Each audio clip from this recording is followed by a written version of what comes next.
Radio. Rahim with Caleb Plant here in Las Vegas. It's fight week. Bro, I haven't seen you in the ring since July. Are you getting a little antsy? You just turning up and, trying to sneak in a fight? I'm always antsy. I'm always ready to fight. But I got married in October, had a little honeymoon. I still been in the gym. I was training on my honeymoon, running. We went and visited a gym in St. Lucia as well. But just didn't want to rush anything.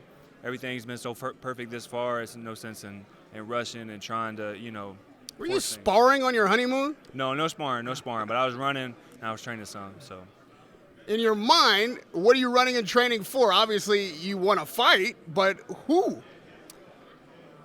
I'm running and I'm training for my life. You know what I'm saying? We've had this conversation. So, I love boxing more than anything in the world. I just want to stay on top of my craft. I'm still hungry. I don't care about, as I've said before, the goal was to not become a world champion.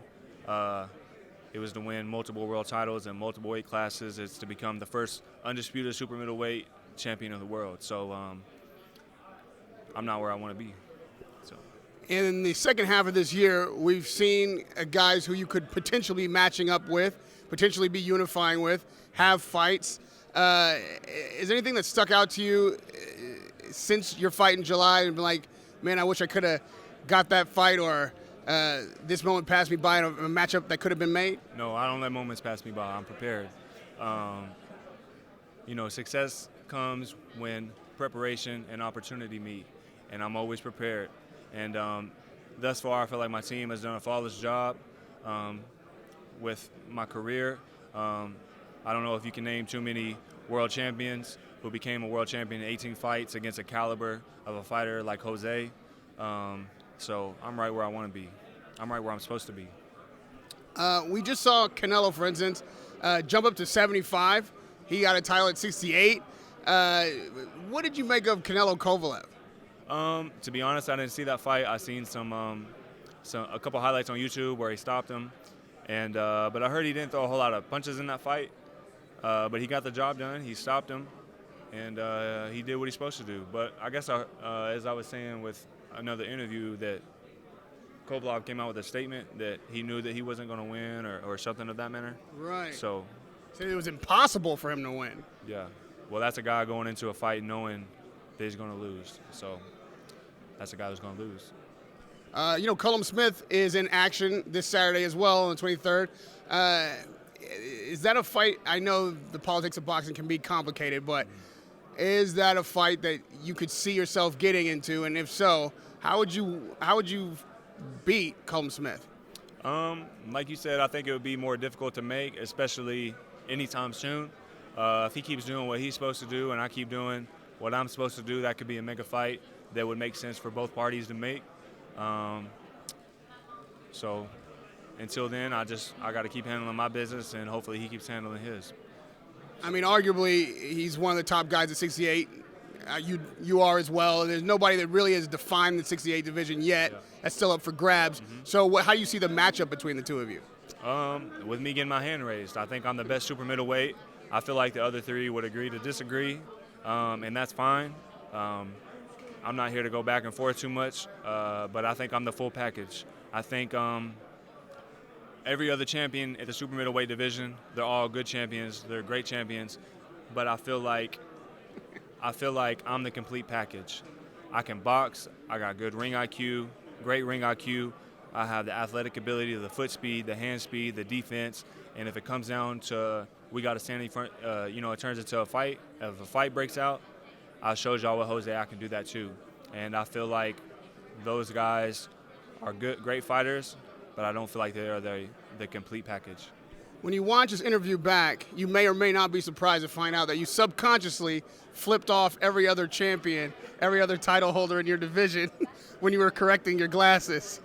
Just when you watch this back, you'll see what I'm talking about. I don't know what you're talking about. No, I didn't know I was doing that. My bad. Actually, no. I ain't sorry. My bad. Not my bad. It's fight week for Wilder Ortiz. Let's put your analyst hat on here for a minute. Obviously, it's a rematch. We all saw the first one. What do you think happens this Saturday night? Oh, man, I think it's too tough to say. I think it's too tough for anybody to say this is for sure going to happen. Deontay, if Deontay knocks out Luis, nobody's going to be surprised. But how surprised are you going to be if Luis knocks him out after watching the first fight? You can't tell me that you would be just 100% completely shocked. It would be a huge upset, but you can't tell me that you would be like, oh my God, I had no idea that was going to happen, And but Deontay, he's a great champion.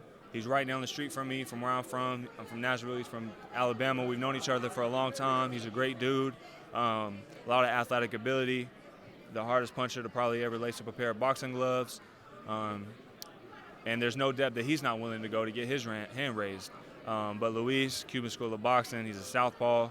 I don't know if you've seen him, but he's looking trim. He's looking lean. He's been working with my strength and conditioning coach, who's also works with Sean Porter and Badu Jack, Larry Way. So he's looking trim. He's looking mean. So it's going to be a great fight.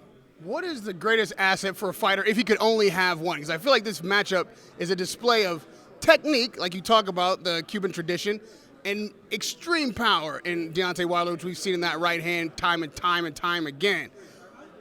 If you had the opportunity to be a fighter with a huge punch or a fighter with great technique, which one would you choose? I would be a fighter with great technique because I understand the saying of a fighter with great technique has to be great for 12 rounds, and a fighter with huge power like Deontay only has to be great for 1 second.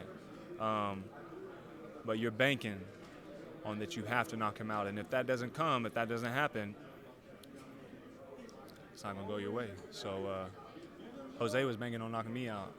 That didn't turn out so well. So.